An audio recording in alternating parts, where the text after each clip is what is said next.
I hope Mom's okay till I get home from work. I wish Dad would listen to me. I'm just trying to help. I hope he took his medication this morning.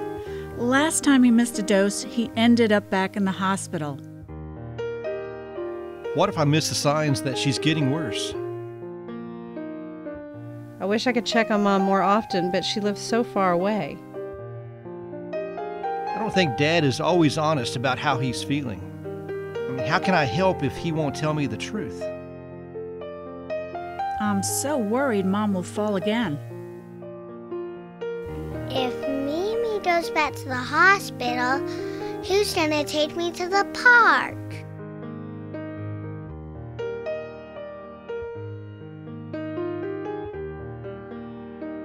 I want to stay at home, but if I'm honest, it's getting harder to take care of the house. Why can't I get my blood pressure under control? Oh, I hope my son doesn't find out that I fell yesterday.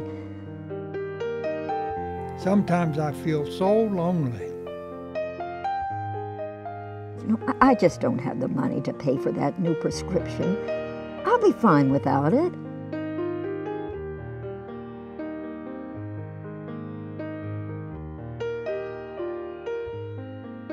Hi, Mrs. James. This is Gayla calling about your vital signs.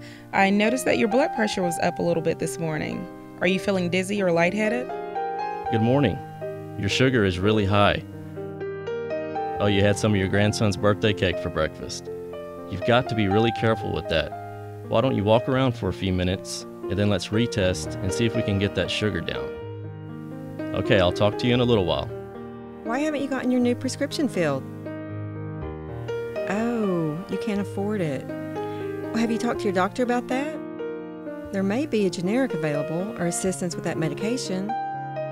Let's call the office and see if you have any options. This is the third day in a row you've gained a little weight. Are you having trouble breathing? When is your next doctor's appointment? Tomorrow? Oh, that's great. Would you like for me to call your doctor about what's going on? How's Corky? What's got him all riled up? Oh, a squirrel. That'll do it every time. How are you feeling today? Good afternoon, sir. I'm calling to wish you a happy birthday. Is that your granddaughter I hear in the background? Well, I'll let you go, and you have a nice visit with your family, and just give us a call if you need anything.